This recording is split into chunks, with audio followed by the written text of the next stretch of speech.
Namaste. Saints and sages of all times, of all places.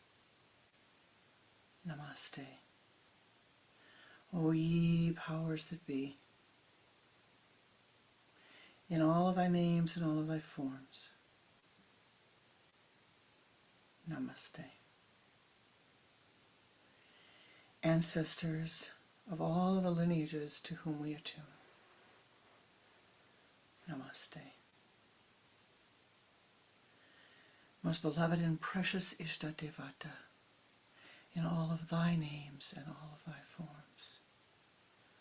Namaste. Sweep clear the path. Om Saha Navavatu Sahanao Bhunaktu Sahaviryam Karavavahai Tejasvi Navadidam Astu Ma Vidvishavahai.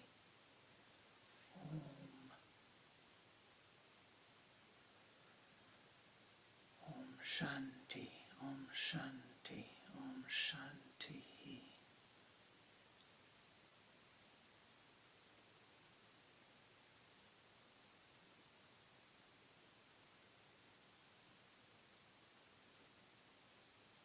May our way be smooth and harmonious. Namaste.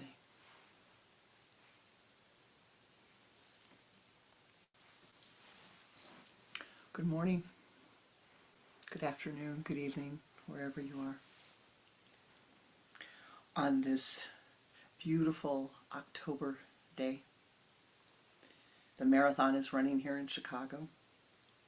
Always one of my favorite times of the year because in the days of old, Swami Pranananda would always come to Chicago on to give lectures and workshops when he moved and was living away from Chicago. He'd come during the Chicago Marathon. So it's a beautiful morning. I woke remembering the joy of being at his feet and those sacred, precious times.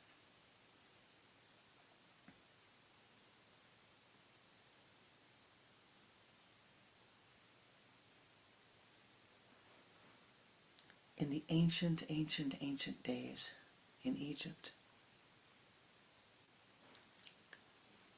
there was a man, a scientist, if you will,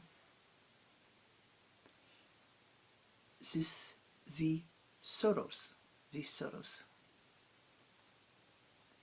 One day he was walking out in the mountain area. He was exploring the mountains and he was trying to understand.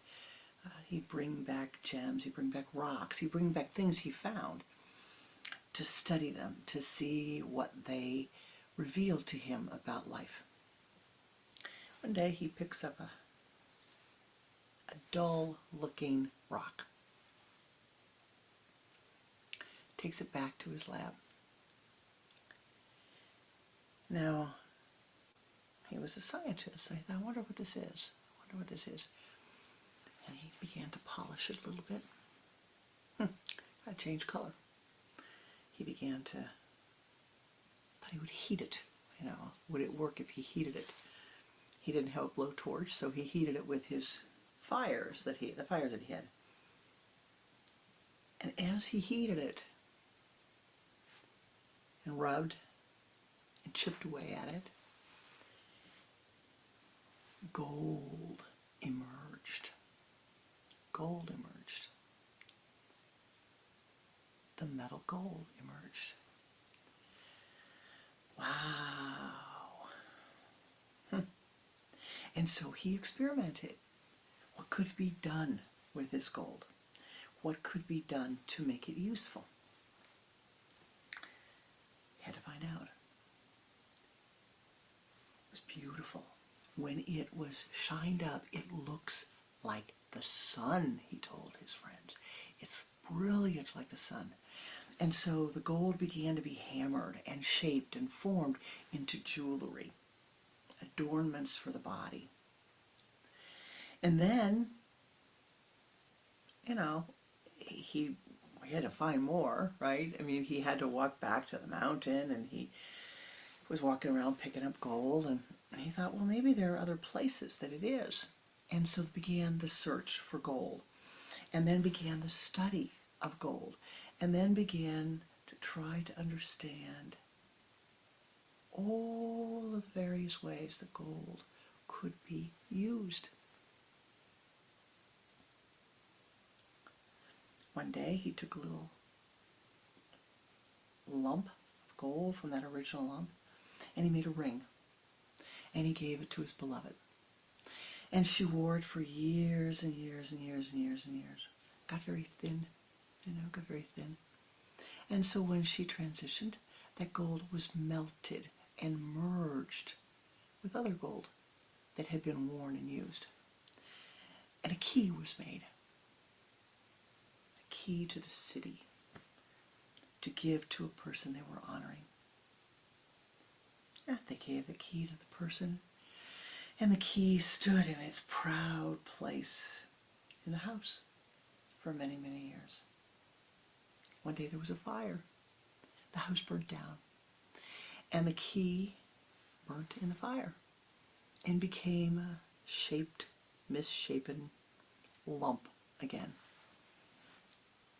And went back to the ground until a little boy was walking by and picked it up. Oh, that's pretty. Started rubbing, put it in his pocket, went and played with it for a few years. Years turned into decades. He grew, and he realized, oh, something nice here, something nice here. I wonder what I could do with it. And he began to experiment, and he began to talk to others. Guess what? That gold, that single lump of gold, found all those thousands and thousands and thousands of years ago, resting on the side of a mountain in ancient Egypt. Now, it's in your teeth. It could be put in your teeth. It's in your iPhones. It's in the circuitry board of your computers. It's eaten as food. It is used as the most beautiful currency among people. People value it so highly, they have a market for it, and it fluctuates up and down. And this little lump that was found sitting on the side of the mountain, some days people pay more, some days they pay less. It has transformed itself again and again and again and again. The energy of the gold doesn't change. The gold itself has a really remarkable property upon the earth. It doesn't pick up germs. So mixed with other metals, it can be used in surgical instruments. It can be used in parts that are inserted into the body to be helping us in various ways. It's soft, it's malleable, and can be reformed.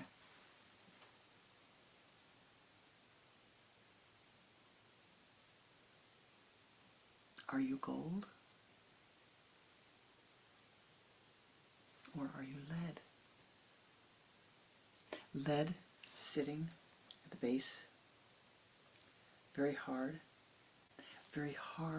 to reform once the first form is given.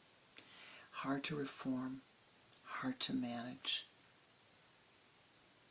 Not shiny, useful, very, very useful, but not the same.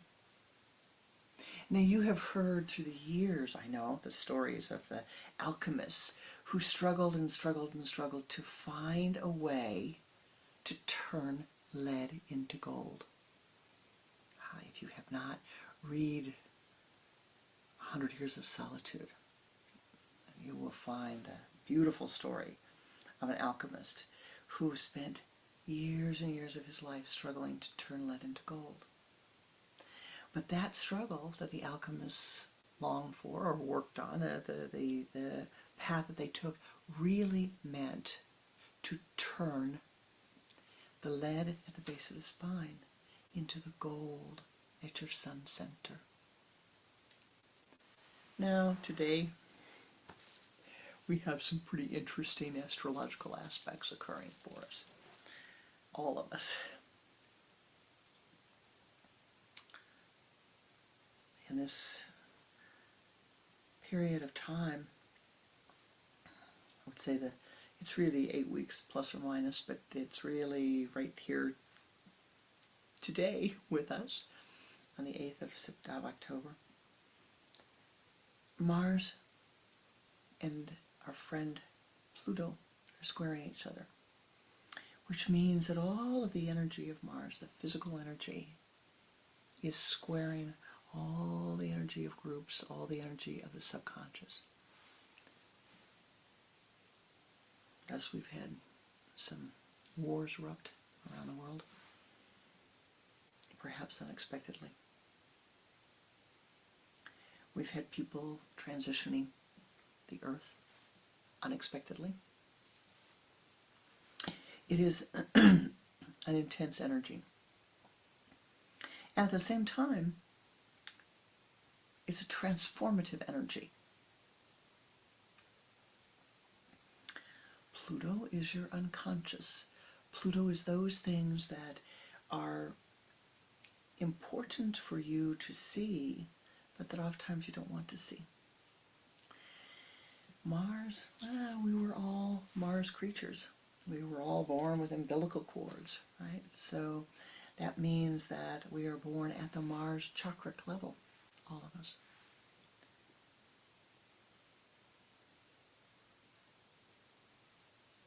What has been rising from your unconscious mind? What is rising? What are you needing to think about? What is a period in your mind, whether you want it to or not? Now, this coming Saturday, we have a solar eclipse, which simply is going to be an intensifier of these aspects, a new moon. And it will simply intensify the aspects that are occurring. Now you can say, well, what are these aspects? What does this mean? It simply is a way of explaining to you your relationship in the world, the energies that are flowing forth in your life at this time. And the reason that it's valuable to explain is that so you can take action. You can do something. Now, Pluto requires transformation.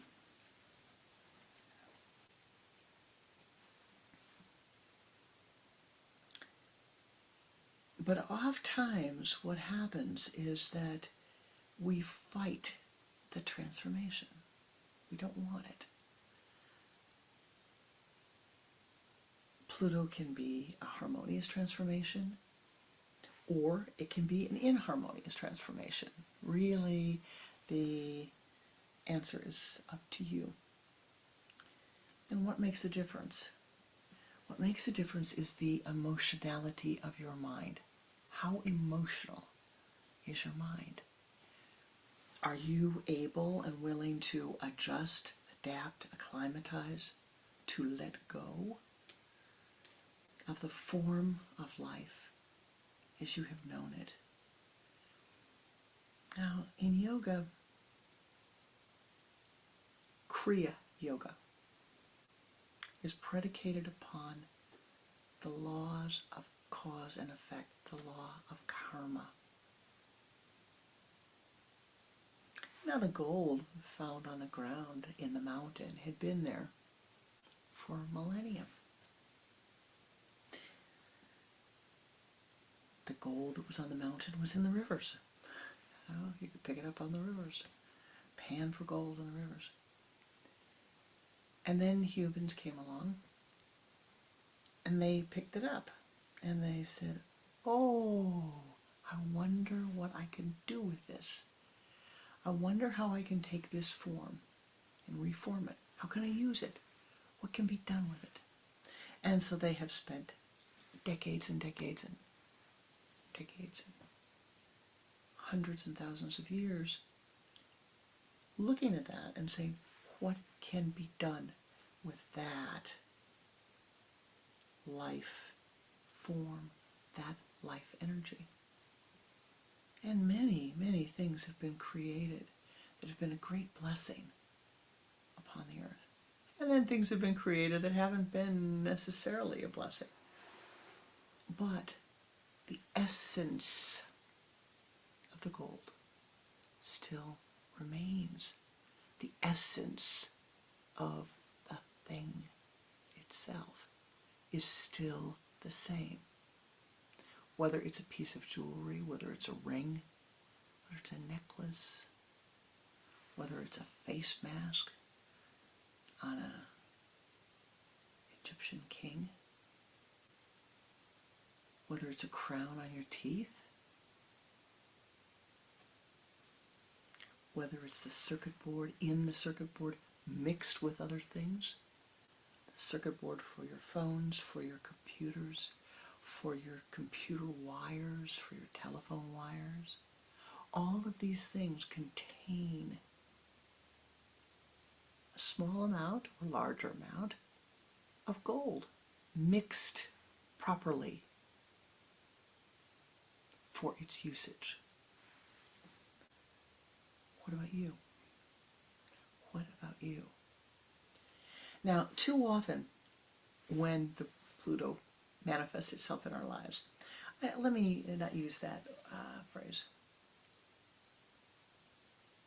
Too often when the opportunity for change manifests in your life, the opportunity, whether you feel that it's a pleasant one or an unpleasant one, and that change comes to your life.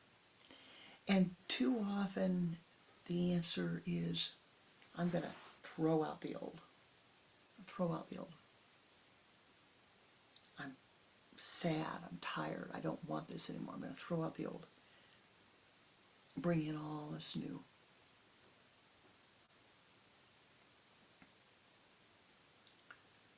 And that is usually because of a lot of emotionality of the mind.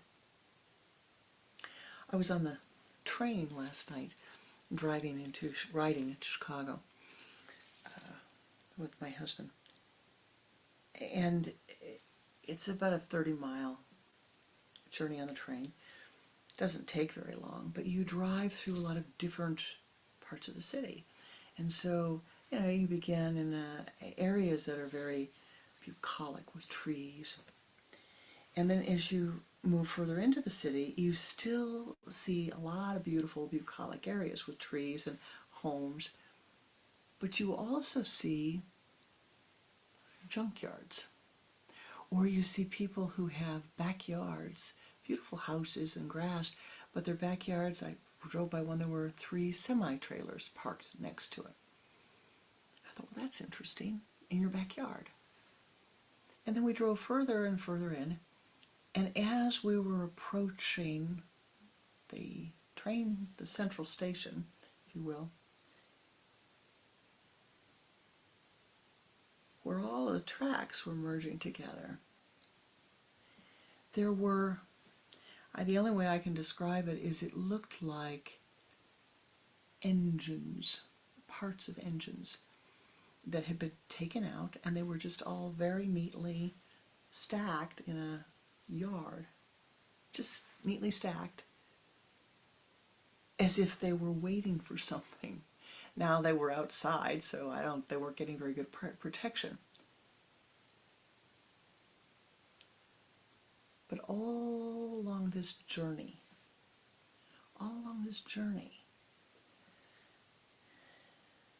there were different ways that people were living upon the earth. There was a junkyard where all the cars had been, cars and refrigerators, you could see that they had been crushed in crushed and made into little squares. Isn't that interesting? It's pretty hard to break that down when it's been crushed and made into squares. But there are people who take scrap metal and sell it. And from that they get earth prana to do something else with. Now, we come to situations in our lives where, your life can be beautiful and bucolic, and then you can have a period where it looks like there's nothing but crunched cars, metal, difficult to walk around. And then it becomes beautiful again. Then it becomes efficient again. Then it becomes beautiful. Then it becomes perhaps not so beautiful. Ultimately, it is beautiful. But spiritually, the question is, how are you navigating the changes in your life? Are you going to try to take all of those people, events, things, and situations that have occurred in your past and just dump them? I'm not happy for this anymore. I dump them. Now, I'm not saying that there aren't times that that is the right thing to do. But not dumping it. Right? In Kriya Yoga, the laws of karma rule. They're more important than anything else, really. Because the laws of karma, the system of karma, is predicated upon one thing.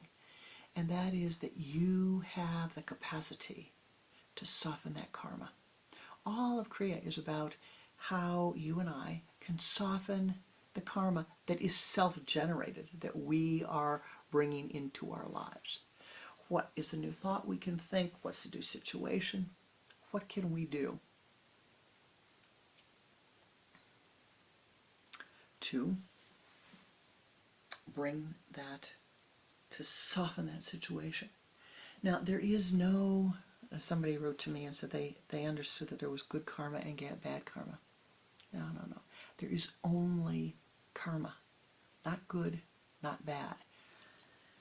Constrictive, challenging, beautiful, easy, harmonious, growth-filled.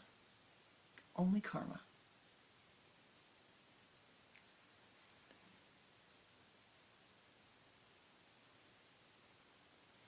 The key to walking through the karma, the key to transforming your life, is to become like the gold.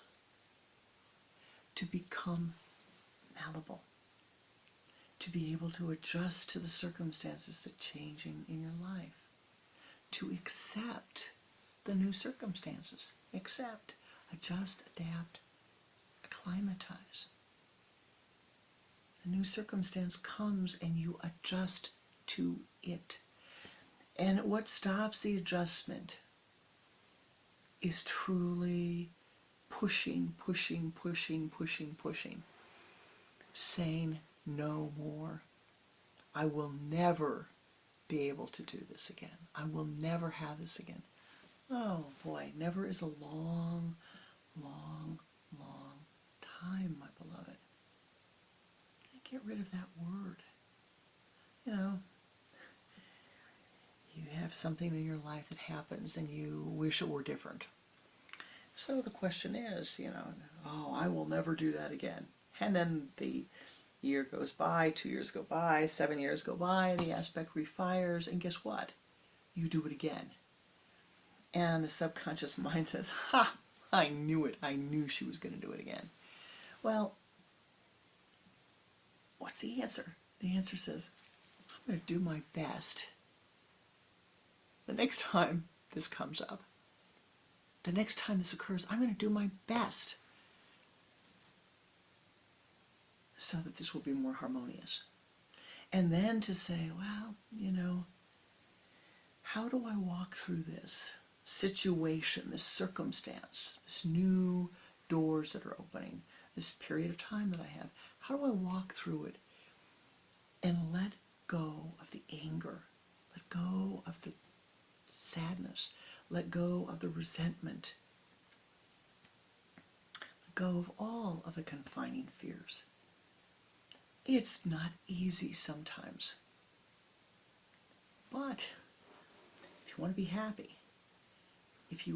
be happy, then it is worth the effort to do this.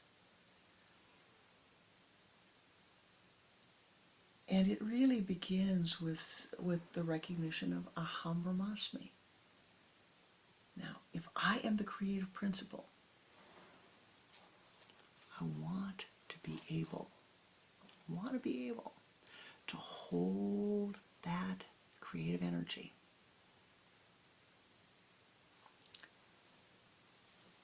and to not dissipate it with emotionality of the mind.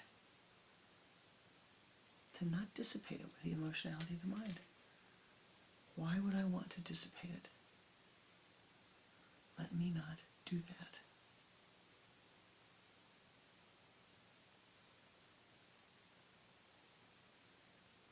And yet what happens is that we take an action in our life, something happens in our life, and what do?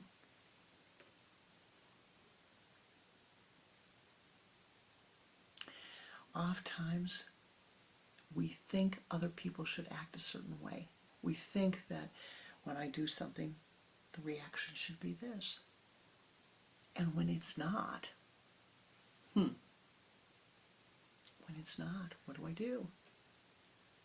When the reaction is not what I think it should be, what then do I do?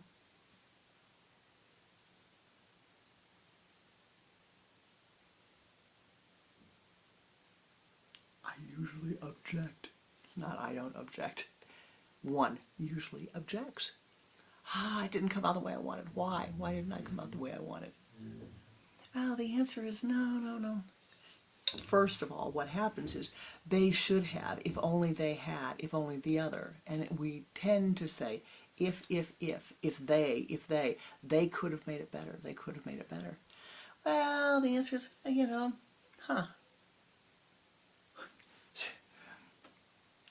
Perfect example. This beautiful seminarian said to me a couple weeks ago, they came back from a trip to Egypt, and they had gone to Egypt in August. And before they left, I said to her husband, I said, Egypt is a little warm in August. And he says, yeah, I know, I'm not sure, She says, when she comes back, Egypt is really, really, really warm in August. I don't know what we were thinking. It's not warm, it's hot. Now, everybody tells you it's hot and dusty in August. It's like going to Paris in August. Everybody says the stores are shut. People in France go on holiday in August. But you come from America and the people say, what is this going on holiday? I'm going on holiday. They're going to be open. And then you walk past the patisserie and it's closed. And you walk past the restaurants and they're closed. And you walk past the shops, the nice shops, and they're closed because it's August.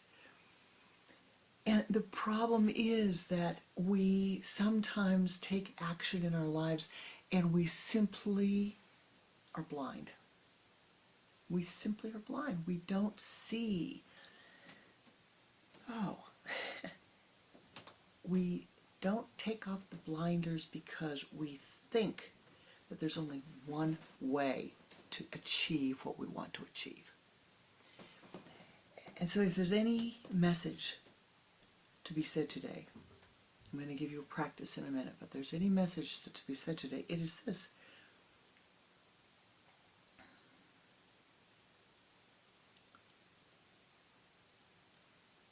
Stop fighting life. Stop fighting it.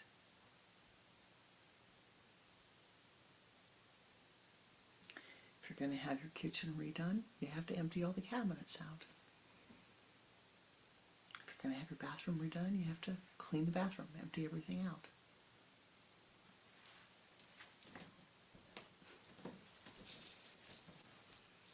The first house renovation we did many, many years ago was in the lower level of our home. And I had a nice little library down the lower level. And I said to the construction person, I'd never managed construction before, this was quite a long time ago, do I need to take my books away and put them away? Is it going to get messy down here? Well, it's not going to get that messy. It's not going to get that messy, but yes, it is going to get messy. Yes, you might want to put some of the books away. didn't. I thought, this is so much work. I'll just throw a cloth over. It'll be fine. And guess what? I would have been a lot better off taking the books off the bookshelf and putting them in boxes and putting them back up later than throwing a piece of cloth over them and hoping they wouldn't get dusty. They did. They did get dusty, and they all had to be dusted off and cleaned off. Every one of them had to be taken off the shelf because I didn't see. I didn't want to hear him. I didn't want there to be a mess. I wanted, he says, well, we keep it as neat as we can. But, I didn't see the reality. And this is what I'm trying to say to you. You must see the reality of life. If you're going to walk through life, try your best to see the reality. Try your best to see the consequences of what you are doing without destroying your life. What destroys the energy that you have put into something is your emotionality about keeping the form the same.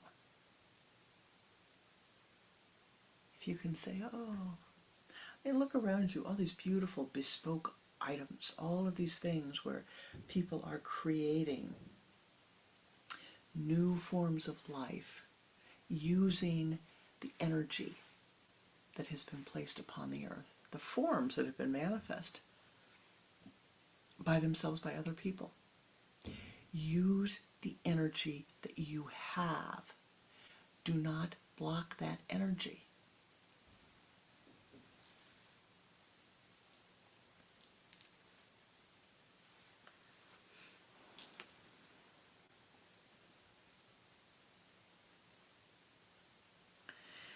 I was watching a documentary the other day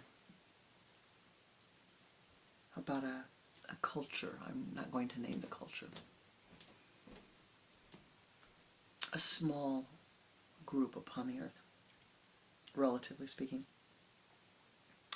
And one of the leaders said, if this happens, X, well, we'll kill the person. Not me, I won't do it, but somebody in our community will. One of the men will.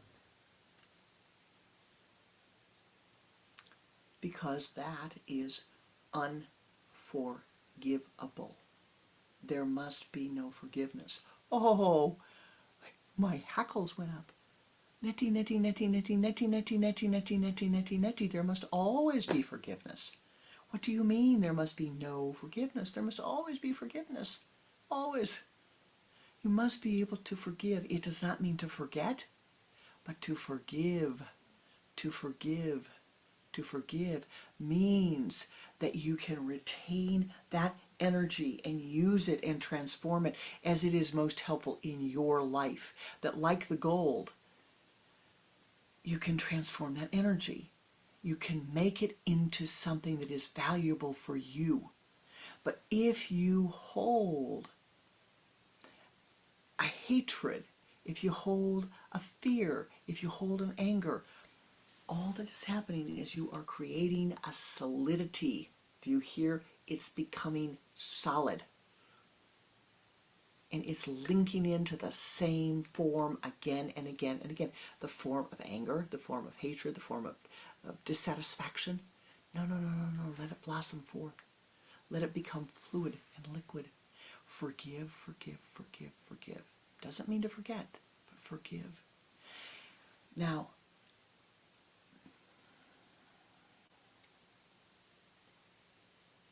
adjust, adapt, acclimatize. You must first accept. Accept.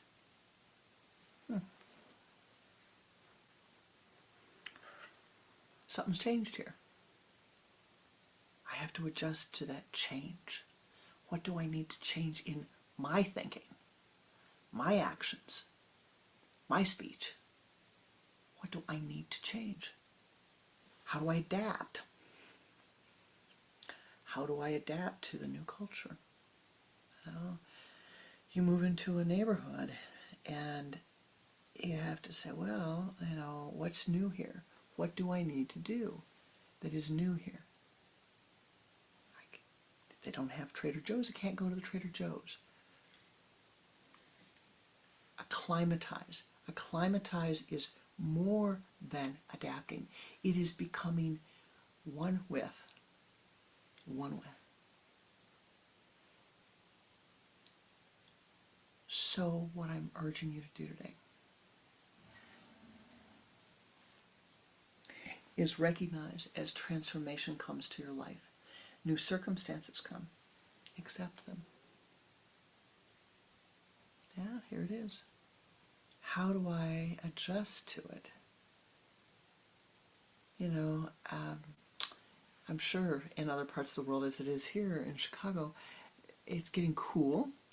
And so you know, we have a process where we go through, we put the summer clothes away and we take the clothes for the fall and the winter out, the heavier winter wear. The same thing is with one's emotional state.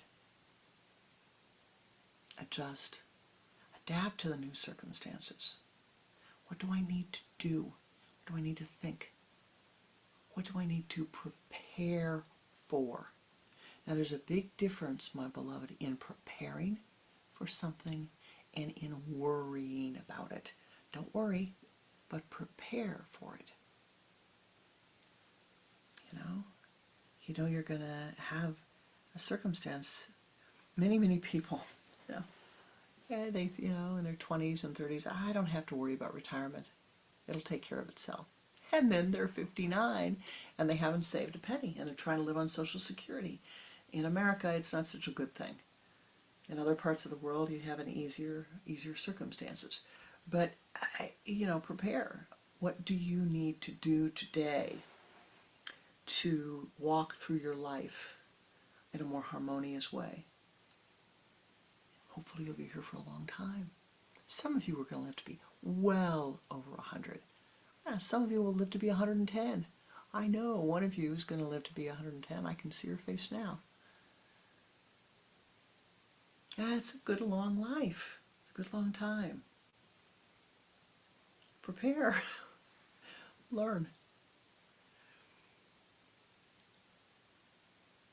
Learn to read the signs of nature. Learn to read the signs of nature. Learn to read the symbols. Learn to read to know what you need to do.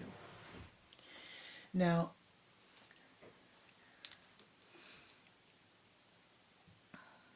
I'm going to give you an example and give you a practice, right? We use this practice for many things in Kriya.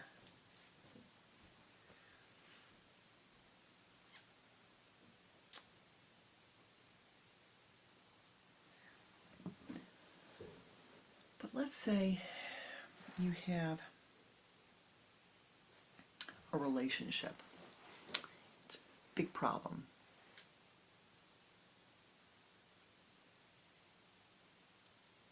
Or your mind has created a problem within the relationship. Your mind is not accepting of where the relationship is. It is discontent.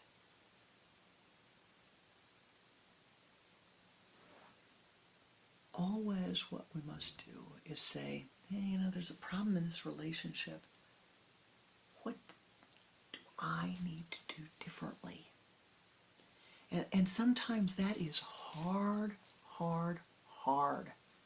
to say, that person's been a son of a gun to me. They have been a son of a gun. Why do I have to be the one to adjust and adapt? Why do I have to be the one to make the changes? Because of Aham Brahmasmi. Only you can make the changes in your life.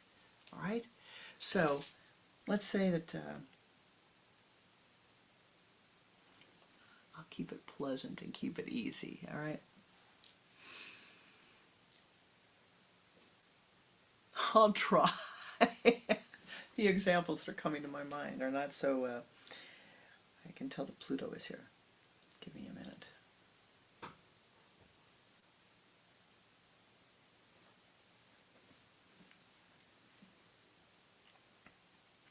All right.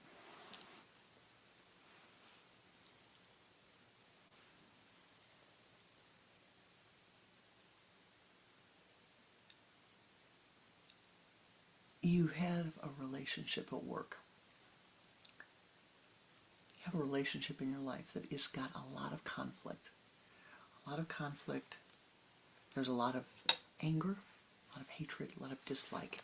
And for some reason, there's one person you just don't like. Now, the first thing is to say, the first thing really is accept it. And then to turn inward and say, I wonder why I'm having such a strong reaction to Johnny Joe. And the first thing the mind's going to do is say, well, Johnny Joe talks like this, and look at this attitude, and look at this, look at the way he dresses, look at what he does, look at how he behaves. Isn't that interesting? Huh. Well, you're pretty judgmental, aren't you? Isn't that interesting? Isn't that interesting? These are all the reasons I don't like Johnny Joe. Wonder how Johnny Joe feels about me. Did you ever stop and think about that? Johnny Joe saying, oh, well, I wonder if Johnny Joe's saying the same thing about me.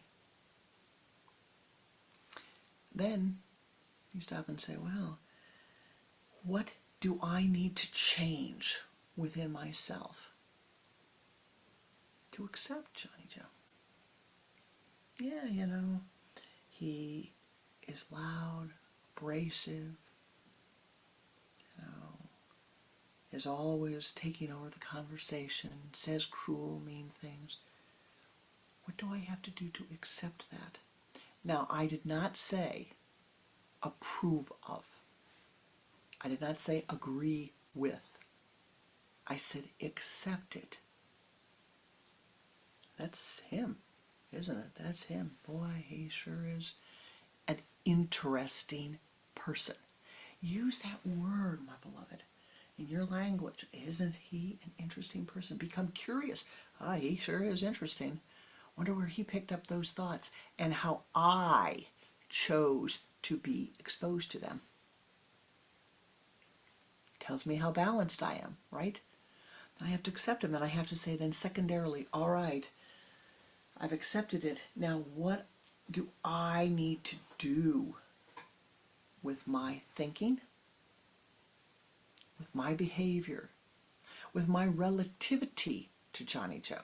What do I need to do so that I'm no longer relative to him? Very important. Only that which you are relative to will continue to come into your life. What do I need to do so I am no longer relative to Johnny Joe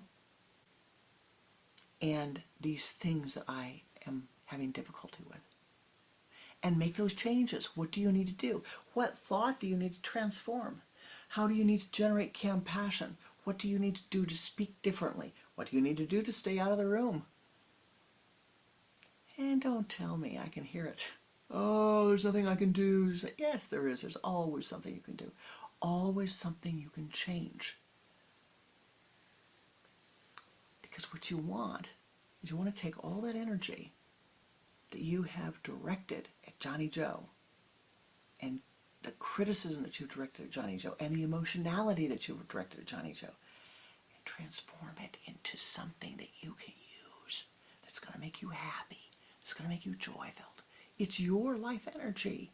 My goodness, it's your life energy. Don't pour it out the window at hating Johnny Joe. It's not worth it. It's not worth it. So what do you need to adjust? You adjust, you forgive, you make a change to the life circumstances. You adjust, you forgive, you make a change to the life circumstances. If you need to mentally bow to Johnny Joe, you do. You mentally bow to him. I can't bow to Johnny Joe. Yes, you can. Nobody's going to see you, but he's going to feel it on the astral. You'll feel it on the physical and the astral if you bow to him, mentally or physically. I guarantee you'll feel it. 100% guarantee. If you bow to someone, you will feel the difference within yourself.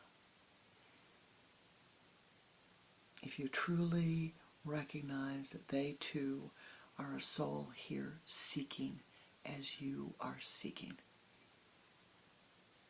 it will shift your consciousness completely.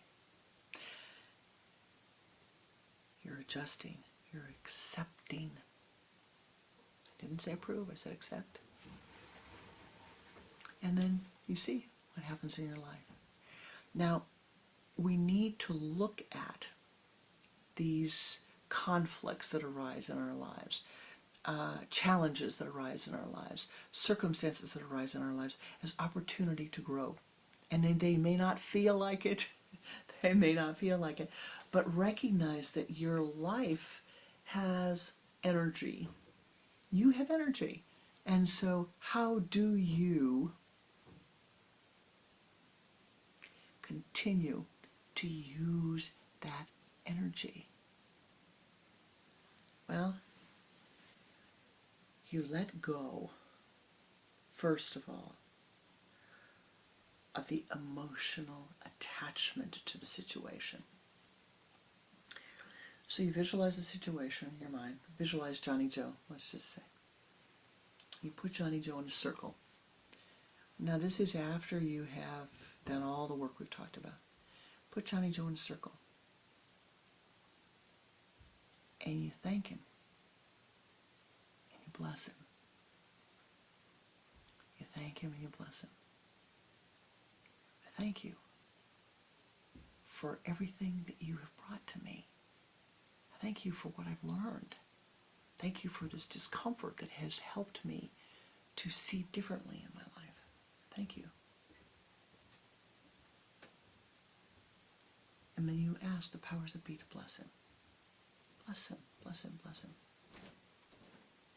You take the circle. It's here at your sun center, right here at your sun center. And you push it away at a 45-degree angle. You're moving it away, away, away, away, the circle with Johnny Joe in it. After you have thanked him and after you've blessed him, you're moving it away to the distance until it becomes a tiny, tiny, tiny bindu. You take that mind energy of yours and you push the bindu till you can't see it anymore. And then you take an inhalation and you bring the bindu back. And you see that bindu as a golden ball of light. It comes back, it comes back, it comes back, it comes back. And as it grows, you see that there is an Om in the center of that golden light. There's an Om in the center of that golden light. The Om that represents the totality of all existence, of all manifest reality and unmanifest reality is in that Om. You bring it back closer and closer and closer. And as that circle comes closer to you, that Om becomes brighter and brighter and brighter and brighter.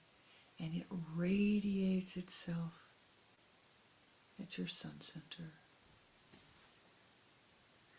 And you bring all of that energy back into your aura. Bringing the Om to your sun center and drawing it in as golden light and radiating it forth with your breath, drawing it to your sun center with an inhalation and radiating it forth with an exhalation of the Om. Simple. You have kept all of the energy that you had poured into dislike for Johnny Joe. All that energy. You've kept it. You've retained it. You have let the form of the old go away and brought the form of the new forth.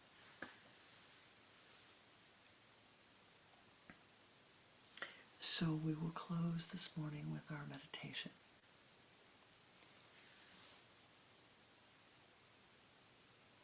It is a very transformative time.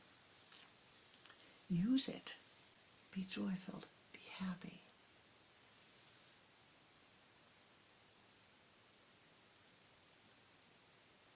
Know the power that you have to adjust, adapt, and acclimatize, to reduce the emotionality of your mind. Every piece of karma that comes into your life, everything is karma.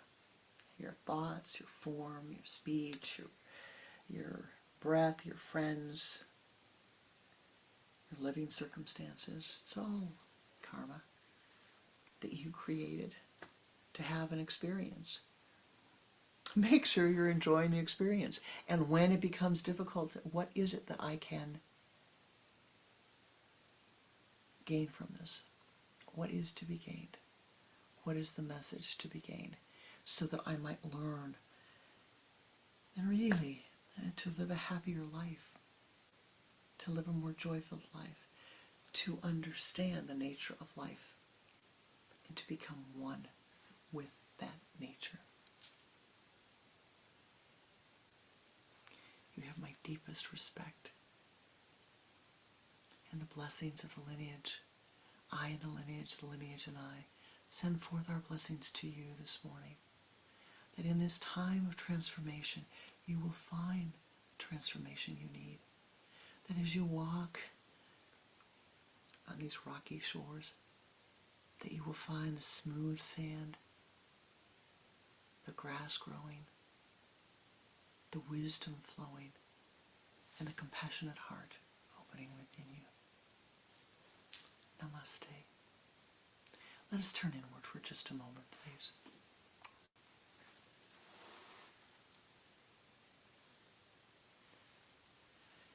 Sitting with your spine erect, your hands in the Om Mudra, turning your head to the left, exhaling twice. Bring the head back to the center and begin to watch the breath.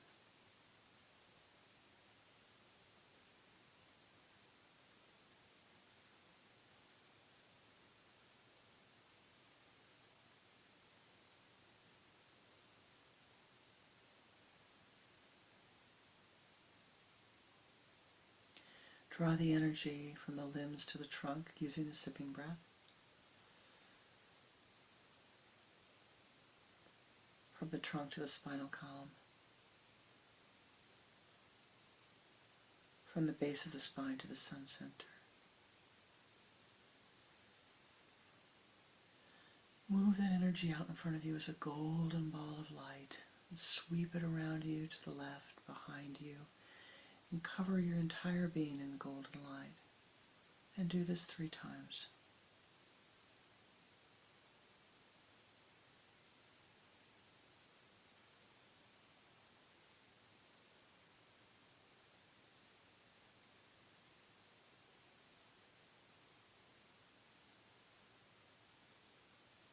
And now ascend upward.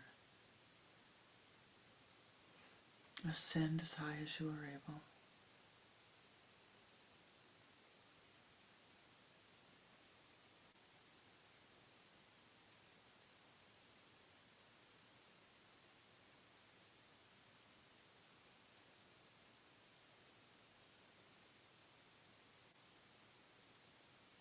Ascend to the place of meditation. Now in your mind's eye, draw a large circle with your pen of light.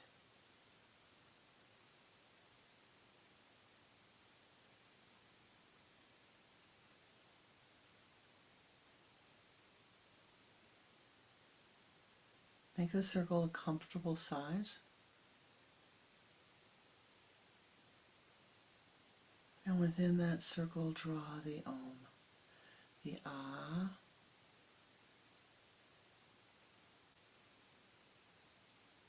the U,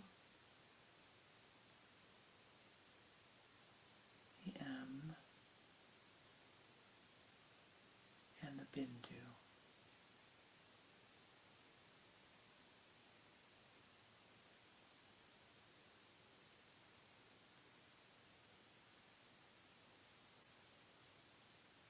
turn up the light switch. Using that pen of light again, draw the circle.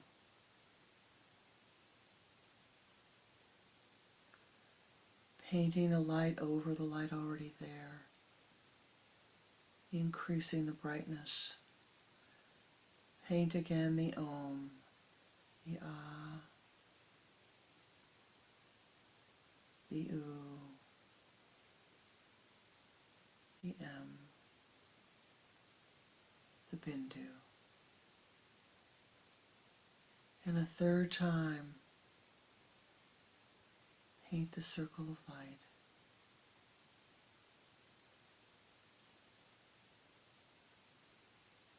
Again, the Ah, the U,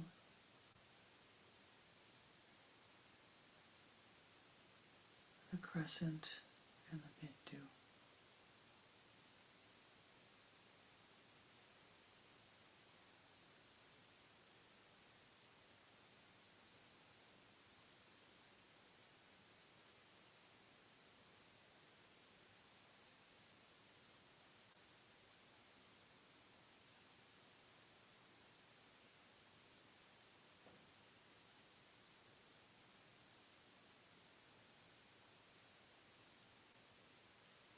Make that Om brighter.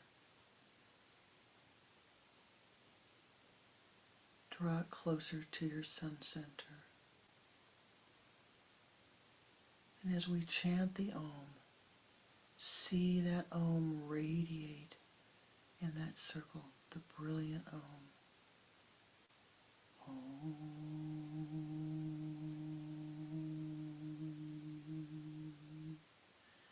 The golden light of the Om. Om.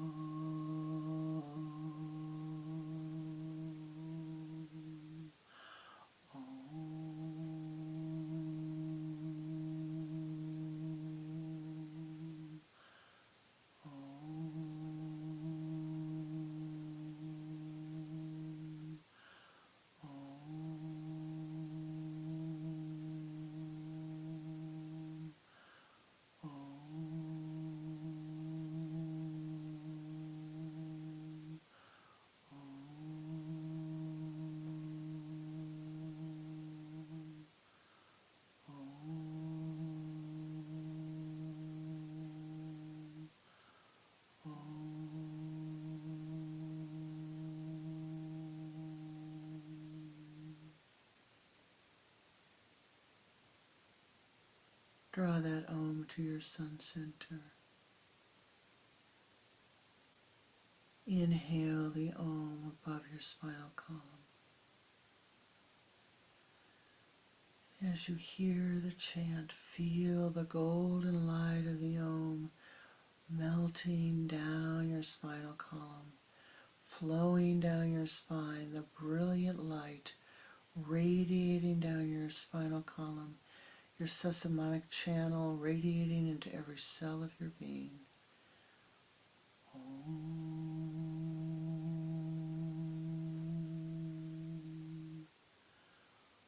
Om. Om.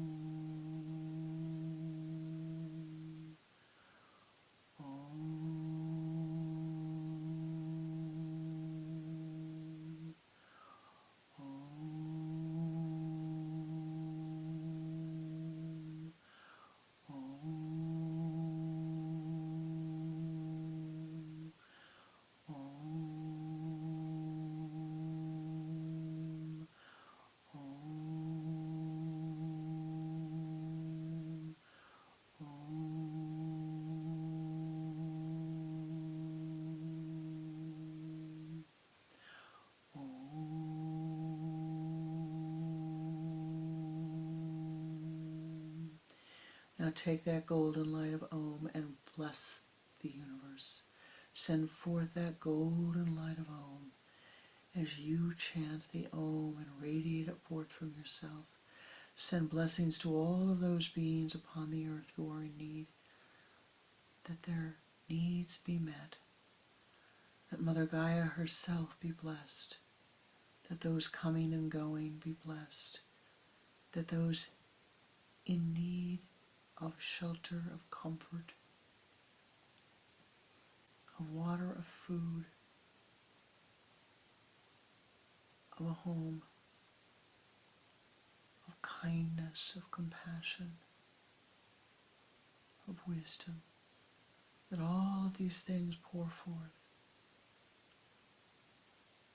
Radiate forth your blessings as we join together with the sacred Om radiating within each of us, radiating in the grove of the meditators. Let us send it forth in blessings. Om.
Namaste. A namaskar.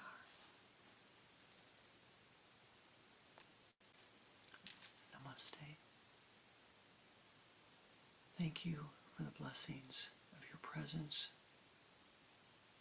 Thank you for the blessings of your wisdom. Thank you for the blessings of the spiritual energies that you have shared. May you find that which you seek. Be a blessing unto all of life. Namaste. Namaskar.